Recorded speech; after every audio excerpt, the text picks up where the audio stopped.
Забахай Ананижей, чтобы родителям была возможность работать, а вам расти и радовать их своими успехами. Вашарамун биру. Напутственные слова председателя правительства Сергея Такоева обращены к жителям Тарского. Впервые в истории села открывается детский сад. 2 группы по 30 человек разместятся на первом этаже местной школы. Образовательное учреждение рассчитано более чем на 1000 человек, а учится здесь лишь около 250. Таким образом, детский сад на первом этаже никак не потеснит школьников.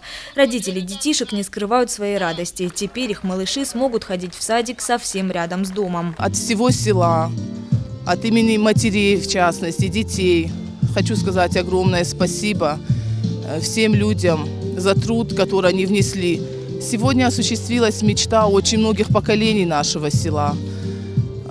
Во многих семьях изменится жизнь в лучшую сторону. Кто-то нашел работу, дети пойдут в детский сад. Даже у бабушек и у дедушек старость будет более интересной, сходить вечером за ребенком в садик.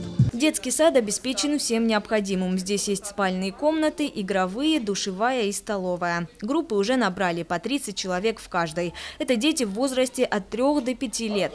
Новый садик позволит не только сократить общую очередь, но и разгрузить детские сады в других селах. Еще одно дошкольное учреждение открыли в Чермени. Несмотря на то, что здесь уже работает 2 садика, мест не хватало. Уже сейчас сюда записаны 60 местных ребятишек.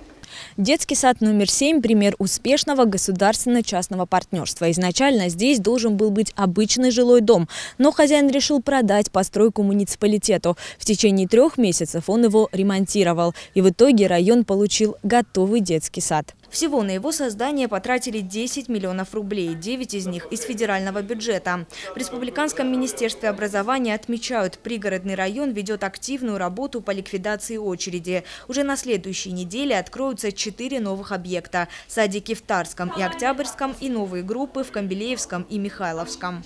Сегодня мы самое главное понимаем, что в рамках федерального государственного образовательного стандарта дошкольного нового соблюдается преемственность между дошкольным образованием и общим образованием. И очень важно, что именно в сельской местности, где есть острый дефицит в местах, она ликвидируется в рамках этой программы.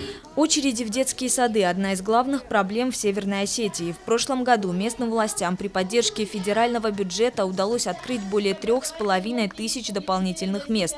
По плану в 2015-м появится порядка 4000. В рамках выполнения майских указов Владимира Путина нехватку мест должны ликвидировать уже в следующем году.